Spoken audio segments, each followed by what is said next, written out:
দৰং জিলাৰ দিঘিৰপাৰস্থিত শ্ৰী শ্ৰী হৰি মন্দিৰ প্ৰাংগণত অবিভক্ত দৰং জিলা কোচ ৰাজবংশী সন্মিলনীৰ শতবৰ্ষ অনুষ্ঠান আৰম্ভ হৈছে 12 ডিচেম্বৰৰ পৰা। এই অনুষ্ঠান 14 ডিচেম্বৰলৈ চলিব, অৰ্থাৎ 3 দিনীয়া কাৰ্যসূচীৰে এই অনুষ্ঠান আৰম্ভ হৈছে। সেয়ে ধুনীয়াকৈ সজাই পৰাই তুলিছে হৰি মন্দিৰ প্ৰাংগণ। এয়া মূল মঞ্চ, য'ত বিভিন্ন আলোচনা সত্ৰ অনুষ্ঠিত কৰা হ'ব।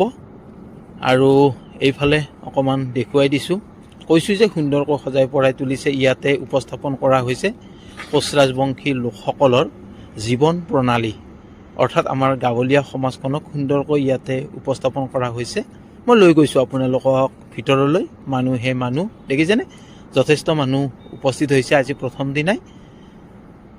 আৰু এয়া আমাৰ গাঁৱলীয়া সমাজ, এয়া গোহালি ঘৰ উপস্থাপন কৰিছে ইয়াতে মানে সদা, জাকৈ, খালৈ, মাছ মৰা, ইফালে মেৰ ঘৰ, ধান ধোৱা, এয়া জাল, এইটো পাকঘৰ। মই আপোনালোকক দেখুৱাই দিম পাকঘৰটো, আমাৰ গাঁৱলীয়া সমাজখনৰ পাকঘৰ কেনেকুৱা।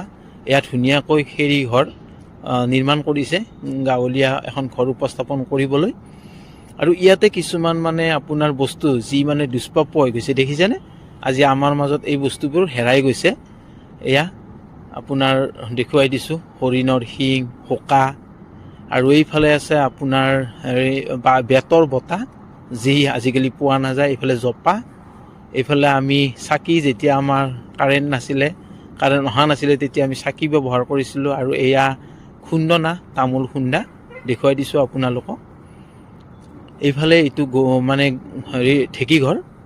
এয়া এইফালে ডলা, চালনী, কুলা সুন্দৰকৈ ইয়াতে উপস্থাপন কৰিছে। আজি নতুন প্ৰজন্ম এইবোৰ চিনি নাপায়। ইয়াতে ধুনীয়াকৈ এয়া পানী চাং ধুনীয়াকৈ উপস্থাপন কৰিছে।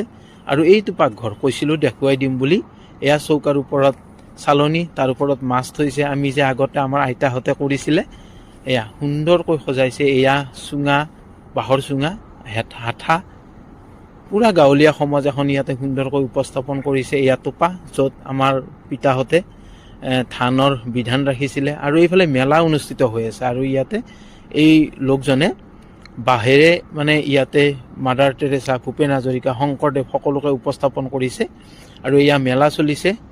অকণমান দূৰৰ পৰাই দেখুৱাই দিছোঁ বাৰু, যিহেতু আজি শ্বৰ্ট ভিডিঅ' এটা কৰিছোঁ।